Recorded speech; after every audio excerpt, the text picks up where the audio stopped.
Welcome to the Shulamite Podcast, an extension of Shulamite Ministries and Shulamite.com, with weekly interviews and teaching with author and speaker Martha Kilpatrick and hosted by John Enslow. This weekly podcast is a way to stay connected to the ministry. So come experience anointed messages, not giving just another method, but a living impartation. What I really believe he's doing in all of us here is he is setting parameters around us. The word says, set a watch. Is a prayer. Set a watch over my mouth, Lord, that I may not sin against you. It doesn't say, guard your mouth. It says, set a watch. The Holy Spirit is setting a watch around us. He is setting a watch around us so that we will not veer off into this place of worshiping work and doing out of work rather than doing out of love for him, from him. And he is keeping us. He is keeping us. He is creating the fence around us to keep us. And I think I said I can choose to behold him and look at him. I believe beholding him is surrender. I can't even behold him unless I surrender. And I was thinking, even this wonderful revelation I can make a work out of, rather than just to let him and believe him to do what he's promised to do. Well, this is something we've been on for several days, the issue of work, because I'm rendered rather weak, and I can't work. If I could, I would. And I say to the Lord, if you give me any strength, I'll go run with it and spend it all. And because I want to get back to my life and my garden, and that parameter on me is pretty severe. But I realize that I'm about to write something about the magic of surrender.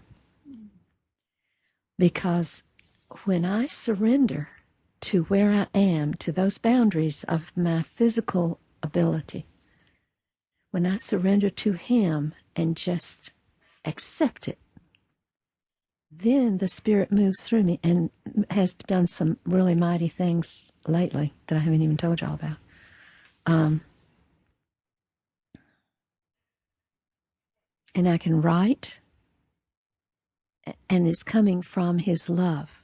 Just like you so emphasized that it must come out of his love. The work must come from love. The minute it's not love, it's probably sin. It's not the Sabbath anymore. And John's written this awesome post about the Sabbath. What? It is sin because it's unbelief when it comes from any place other than from his love. It is unbelief. Swoon. John's written something about the Sabbath, and it's just wonderful. It's when is it coming out? Do you know? I'll make sure it comes out right around the time that this does, and because I've got a couple written out, and then I could just let it fall right at the right time. But I've been hit by the Sabbath, and I've been hit by work, and I talk about in the post. I talk about the stick bundler who, during the wilderness time, he was caught bundling sticks on the Sabbath, and they got him and they said, what are you doing? It's the Sabbath. And he was like, bundling sticks. And they took him before Moses, and Moses went before God, and God said, kill him, stone him. The entire assembly had to stone him. And, I just have to be honest to say that I am a stick bundler, and I have bundled sticks for years, and I would be dead if I was in the wilderness, because I have found myself working rather than being in the Sabbath rest. And I really go into what that is and what it is to live in the Sabbath rest. And in it you say Jesus is the Sabbath. Jesus is the seventh day. He's the resurrection day, the day of rest. He himself is. But he's been taking me to Isaiah 58 and also in Jeremiah about the Sabbath. And it's not the law. It's not the law of the Sabbath, of Saturday, from sundown to sundown. It's not the law. He's calling us to the rest that he has finished the work. He finished on the 6th day, and he rested on the 7th day.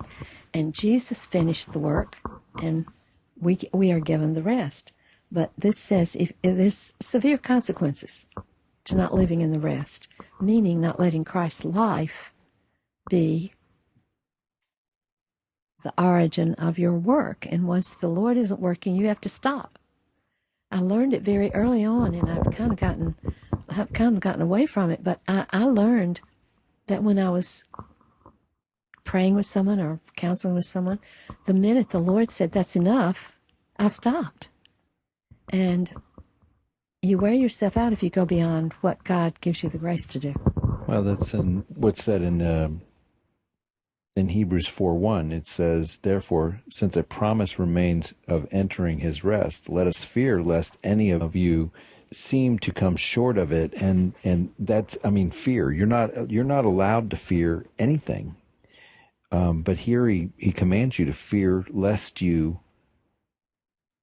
not enter that rest, and that's exactly what you're saying. If you're doing the work and you're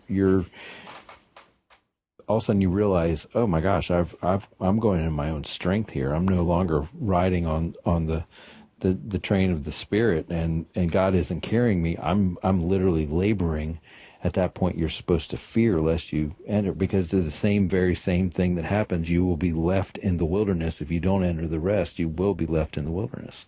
Isaiah 58 gives you all this fast. What is the fast? You might be familiar with that. And then at the end of that chapter, he goes to the rest, to the Sabbath. If you turn away your foot from traveling unduly on the Sabbath, from doing your own pleasure on my holy day, and call the Sabbath a spiritual delight, a holy day of the Lord, honorable, and honor him in it, not going your own way, or seeking or finding your own pleasure, or speaking with your own idle words, then will you delight yourself in the Lord, and I will make you ride on the high places of the earth, and I will feed you with the heritage of promised to you of Jacob your father, for the mouth of the Lord has spoken it.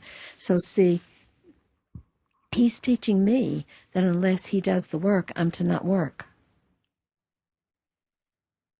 If I pick it up and do it just because I think it needs to be done, I'm violating the rest that he's calling me to be into. He's laid me down in green pastures to restore my soul, and I just am having such a hard time doing it. What are you laughing at, John?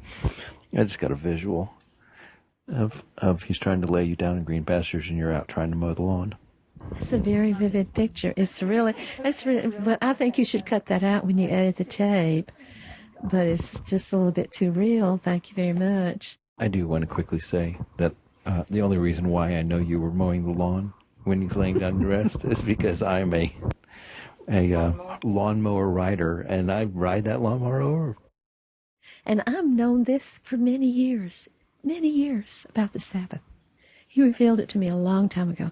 It's just you have to learn this at every stage of life is a brand new application of how to live.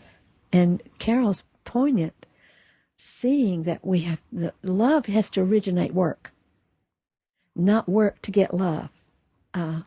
If you work to get love and you claim it's from love, it will be death. We've had that happen to us here, is that work is not the value. What's the value is why do you work and what's behind it.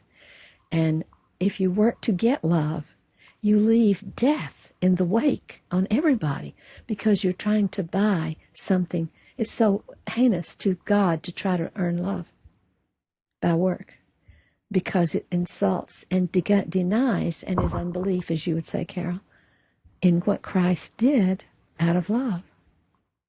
So we're to move out of fullness and not out of emptiness to be full.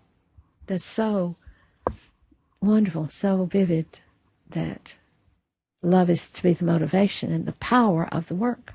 His love. He loved to work. I know him well enough to know he loved to work, but it wasn't his first priority. His first priority was living the life of God, and so that's what he did.